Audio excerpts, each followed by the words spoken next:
오늘 창세기 6장 한번 시작해 보도록 하겠습니다.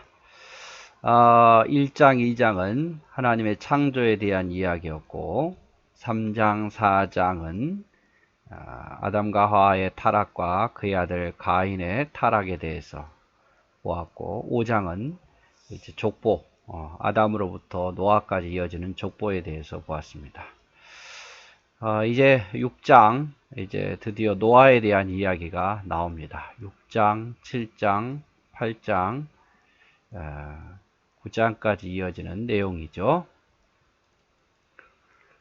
6장 1절에 보면 사람이 땅 위에 번성하기 시작할 때 이제 사람이 점점 번성해지는 거죠. 이 번성도 하나님의 축복에 의해서 생육하고 번성하라는 하나님의 축복에 의해서 되어지는 겁니다. 그들에게서 딸들이 나니 이 딸들은 가인의 후손들이죠. 하나님의 아들들은 하나님을 잘 섬기는 셋의 후손들이 사람의 딸들, 가인의 후손들의 무엇을 보고? 아름다움을 보고 또 자기가 좋아하는 기준을 삼아서, 그러니까 아름다움과 자기가 좋아하는 그 감정을 기준으로 해서 모든 여자를 아내로 삼았다. 셋의 아들은 아들만 있고 가인은 딸만 있는 게 아닙니다. 영적인 의미에서 셋의 경건한 자손들이 가인의 타락한 자손들과 남자가 됐든 여자가 됐든 아름다움과 자기 좋아하는 감정에 따라 아내를 삼았다는 거죠. 신앙의 기준이 아닌. 3절에 여호와께서 이르시되 나의 영이 영원히 사람과 함께 하지 아니하리니 이는 그들이 육신이 됩니다. 타락했다 그 말이에요. 하나님을 버리고 타락했다. 그러나 그들의 날은 120년이 되리라. 120년은 기회가 있고 120년 후에는 멸망시키겠다 그 말이죠. 그래서 노아가 방주를 지은 해가 120년이잖아요. 회개할 기회를 120년 주신 거예요. 당시에 땅에는 네피림이 있었고 그 후에도 하나님의 아들들이 사람의 딸들에게로 들어와 자식을 낳았으니 그들은 용사라, 고대의 명성 있는 사람들이야. 이 네피림은 자이언트, 굉장히 어떻게 보면 용맹하고 키도 크고 거인 같은 그런 자손들이었다 그 말이에요. 그리고 하나님의 아들들이 사람의 딸들에게 들어가서 자식을 낳았는데 이렇게 용사, 굉장히 전쟁도 능하고 겉으로 보기는 잘생겼고 힘도 세고 그랬다 그 말입니다. 자, 하나님의 축복으로 급속하게 인구가 증가됐죠. 생육하고 번성하고 땅에 충만하게 되었습니다. 그런데 하나님의 아들들 셋의 후손들이 사람의 딸들을 결혼의 기준은 아름다움과 자신의 좋아하는 감정이었다는 거예요. 신앙하고는 관계가 멉니다. 그래서 결국엔 셋의 후손도 육신이 되어버렸죠. 타락하게 된 거죠. 비록 그들이 용사들이었지만 네피림이었고 거인과 용사였지만 영적인 경건함의 삶을 잃어버리고 육적인 욕망에 사로잡히게 되는 그런 사람이 되어버린, 겉으로는 화려하게 보이지만 속은 영적으로는 타락해버린, 하나님께 버림받는 그런 존재가 되어버렸다는 걸 의미하죠. 그래서 여러분, 결혼도 신앙이 가장 먼저 기준이 되어야 됩니다. 우리 젊은 사람들은 더더욱이 결혼에 있어서 신앙이 가장 먼저야 된다는 거. 하나님은 타락한 이들을 결국 버리십니다. 그리고 120년 후에 홍수로 쓸어버릴 계획을 하시죠. 그래도 120년은 기회는 주시잖아요. 회개할 기회를, 돌아올 기회를. 하나님께서는 그래서 이 정화를 통해서 새롭게 세우시는 계획을 가지고 있었고, 하나님은 항상 더 이상 안 되겠다 싶으면, 죄가 차면 항상 다 새롭게, 다 이전 것을 쓸고 새롭게 세우시는 분이시죠. 5절,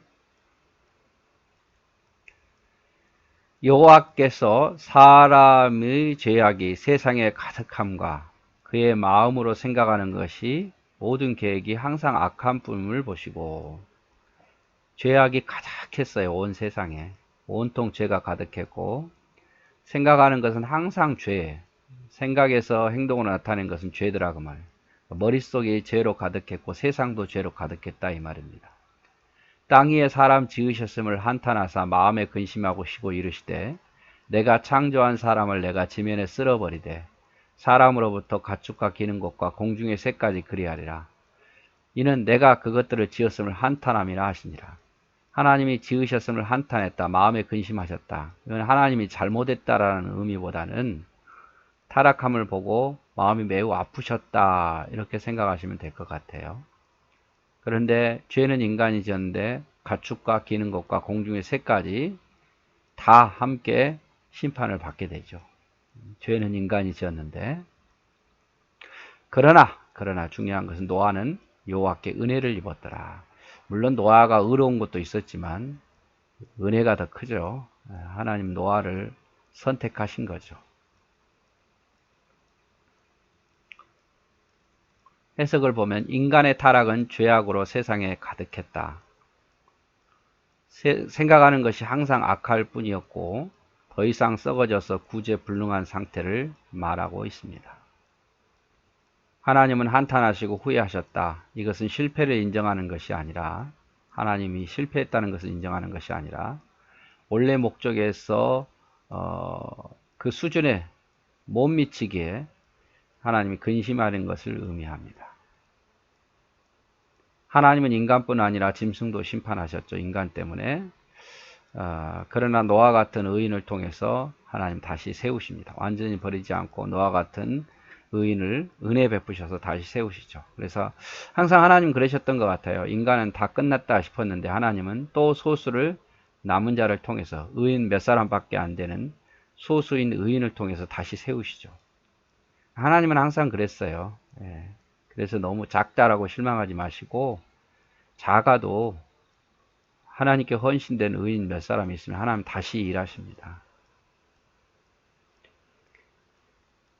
9절 이것이 노아의 족보라. 노아는 의인이요 당대의 완전한 자라. 그는 하나님과 동행하였으며 세 아들을 낳았으니 셈, 함, 야벳이라. 그때 온 땅이 하나님 앞에 부패하여 포화감이 땅에 가득한지라. 하나님 보신즉 땅이 부패하였으니 이는 땅에서 모든 혈육 있는 자의 행위가 부패하였음이었더라. 하나님이 노아에게 이르시되 모든 혈육 있는 자의 포악함이 땅에 가득하므로 그 끝날이 내 앞에 이르렀으니 내가 그들과 함께 멸하리라. 자, 노아는 의인이요 당대 완전한 자고 하나님과 동행하는 자였다. 아들의 이름은 셋이었는데 셈, 함, 야벳이더라. 노아는 의인이었다. 이건 고든 사람이었다는 거죠. 경건하게 살려고 정말 노력하는 사람이었다. 또 노아는 완전한 자였다. 거룩하게 살려고 정말 발버둥치며 노력했던 그런 사람. 하나님과 동행했다. 에녹과 같이 하나님의 뜻을 따르고자 했던 사람입니다. 그래서 의인, 완전한 자, 하나님과 동행. 하나님 보실 때 얼마나 예뻤겠어요. 다 생각하는 것이 악하고 세상이 죄악으로 가는데 그래도 하나님 앞에 바로 살려고 거룩하게 살려고 늘 하나님 뜻을 따라 살려고 했던 그 노아가 얼마나 예뻐 보였겠냐 그 말이에요. 그래서 하나님께서는 그에게 은혜를 베푸셔서 노아와 그의 가족은 살려두시죠. 그리고 경건한 이러한 노아에게 비밀을 알려주십니다. 항상 느끼지만 성경에 보면 경건한 자에게는 비밀을 알려주셔요. 정확한 건 아니라 할지라도 아브라함에게도 그러했고 또 선지자에게도 그러했고 그래서 경건하게 살면 하나님께서 지혜를 주셔서 비밀을 깨닫게 하십니다. 우리도 그렇잖아요. 기도 많이 하다 보면 영적으로 뭐가 옳고 그른지를 분별할 수 있는 능력이 생기지 않습니까? 그리고 어떤 위기 상황에 서서 왜 이것이 이렇게 왔는지를 분별하게 만들고 깨어있지 못하면 방황하죠. 왜 이런 일이 왔을까 하면서 두려워하고 방황하는 모습들을 많이 볼 수 있습니다. 자, 방주의 규모를 좀 볼까요? 너는 고페르 나무로 너를 위하여 방주를 만들되 그 안에 칸들을 막고 역청을 안팎이지라. 고페르 나무, 잣나무라고 생각하시면 될 것 같아요. 이 나무로 방주를 만들되 나무를 이렇게 만든 다음에 물이 들어오지 않도록 역청을 칠하라고 말하죠. 내가 만들 방주는 이러하니 그 길이는 300규빗, 너비는 50규빗, 높이는 30규빗이라. 한 규빗에 여기 제가 늘 말했죠. 여기 팔꿈치부터 여기 끝에까지 한 40에서 50 정도 생각하면 될 것 같아요. 50으로 잡으면 계산하기 쉽겠죠. 한 150m. 굉장히 큽니다. 150m. 달리기 100m보다 50m가 더 많죠. 너비는 50규빗, 높이는 30규빗. 이렇게 만들라고만. 거기에 창을 내되 위에서부터 한 규빗. 창은 조금만 해요. 위에다 창 하나 내라 그 말이에요. 그러면은 옆으로 내고 문도 옆으로 내고 상중하 3층으로 배를 만들라고 말이에요. 3층.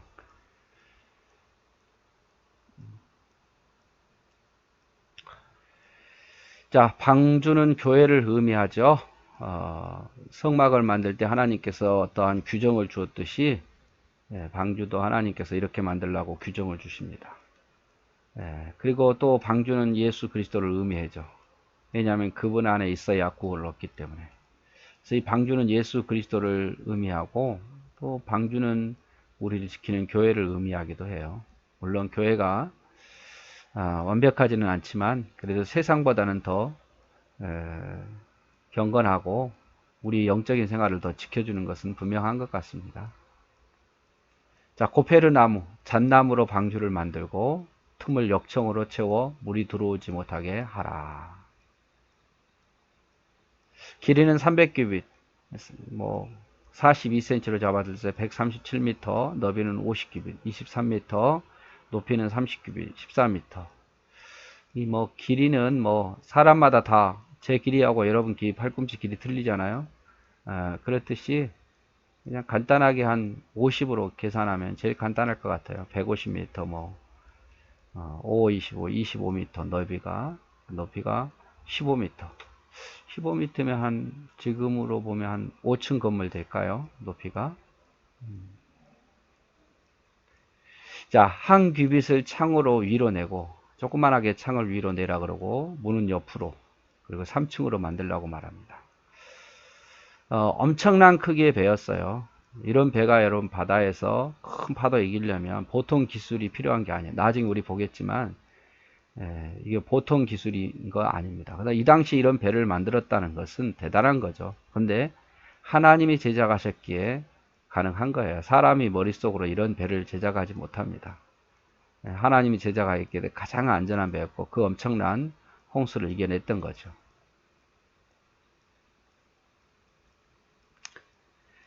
내가 홍수를 땅에 일으켜 무릇 생명의 기운이 있는 모든 육체를 천하에서 멸절하리니 땅에 있는 것들이 다 죽으리라. 하나님이 중대 발표를 하시죠. 홍수를 일으켜서 숨쉬는 모든 것은 다 멸절하리라. 그러나 너와는 내가 내 언약을 세우리니 너는 내 아들들과 내 아내와 내 며느리들과 함께 그 방주로 들어가고 혈육에 있는 모든 생물은 너는 각기 암수 한 쌍씩 방주로 이끌어들여 너와 함께 생명을 보존하되 새가 그 종류대로 가축이 그 종류대로 땅에 기는 모든 것이 그 종류대로 각기 둘씩 내게로 나오리니 그 생명을 보존하게 하라. 너는 먹을 모든 양식을 내게로 가져가다가 저축하라. 이것이 너와 그들이 먹을 것이 되리라. 너와 그와 같이 하여 하나님이 자기에게 명하신 대로 다 준행하였더라. 다 준행했더라. 여러분 그 당시에는 비가 오지 않았습니다. 그런데 홍수를 일으켜서 생명을 다 멸절하라. 이게 사람들이 얼마나 믿어졌겠습니까? 그런 비를 본 적도 없고 그럴 리 없겠다라고 사람들은 무시했겠죠. 그럼에도 불구하고 하나님께서는 그렇게 하시겠다고 말씀을 하십니다. 자, 하나님은 너와 언약을 맺으십니다. 홍수를 일으켜 호흡 있는 것은 다 멸절하리라. 노아와 그의 가족들, 아들과 며느리는 8명을 구원하시죠. 그리고 하나님이 혈육에 있는 모든 것을 암수 한 싹씩 불러 모으십니다. 노아는 배를 짓고 먹을 양식을 저축합니다. 하나님이 다 불러 모으셔요.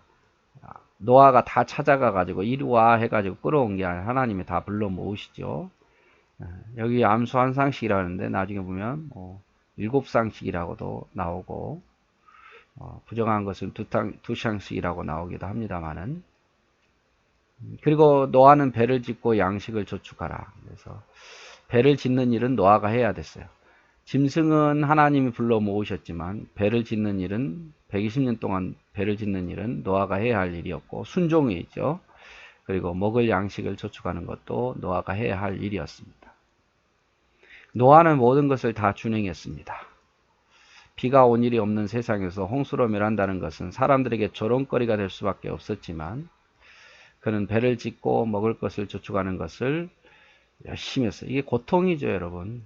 그 큰 배를 가족들이 짓는다. 쉬운 일이 아닙니다. 먹을 걸 저축한다. 그것도 쉬운 일이 아니고요. 하지만 노아는 그 모든 것을 순종으로 행했다.